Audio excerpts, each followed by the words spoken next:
নরসিংদীতে ট্রেনের জানালার পাশে দাঁড়ানো নিয়ে দুই যাত্রীর দ্বন্দ্বের জেরে এক যাত্রীর কিল-ঘুষিতে আরেক যাত্রী নিহতের অভিযোগ উঠেছে। বৃহস্পতিবার সকালে নরসিংদী রেলওয়ে স্টেশনে ট্রেন দাঁড়ানো অবস্থায় এই হত্যার ঘটনা ঘটে। নিহত ব্যক্তি নরসিংদী শহরতলির বীরপুর এলাকার সেলিম খানের বাড়ির ভাড়াটিয়া এবং পৌর এলাকার ব্রাহ্মণপাড়ার প্রদত্ত কুমার বাউলের ছেলে ঝুমুর কান্তি বাউল। অপরদিকে অভিযুক্ত যাত্রীর নাম মঞ্জুর মিয়া, তিনি চট্টগ্রামের সীতাকুণ্ডের বাসিন্দা। এ ঘটনার পর কমলাপুর রেলওয়ে পুলিশ তাকে আটক করেছে। প্রত্যক্ষদর্শী ও ট্রেনের যাত্রীরা জানায়, চট্টগ্রাম থেকে ছেড়ে আসা ঢাকা অভিমুখী ঢাকা মেল এক্সপ্রেস ট্রেনটি নরসিংদী রেলওয়ে স্টেশনে পৌঁছানোর পর ঝুমুর কান্তি বাউল নামের যাত্রীটি ট্রেনের শেষ বগিতে ওঠে এবং জানালার পাশে দাঁড়াতে চায়। সেই জানালার পাশের সিটে বসা মঞ্জুর মিয়া নামে এক ব্যক্তির সাথে এ নিয়ে কথা কাটাকাটি শুরু হয়।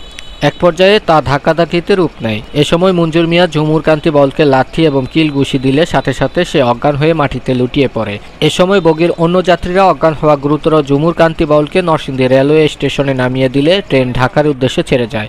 পরে স্টেশন কর্তৃপক্ষ ঝুমুর কান্তি বাউলকে নরসিংদী সদর হাসপাতালে নিয়ে গেলে সেখানে চিকিৎসক তাকে মৃত ঘোষণা করে। নরসিংদী রেলওয়ে পুলিশ ফাঁড়ির ইনচার্জ মোহাম্মদ শহীদুল্লাহ বলেন, অভিযুক্ত ব্যক্তিকে কমলাপুর রেলওয়ে পুলিশ আটক করেছে।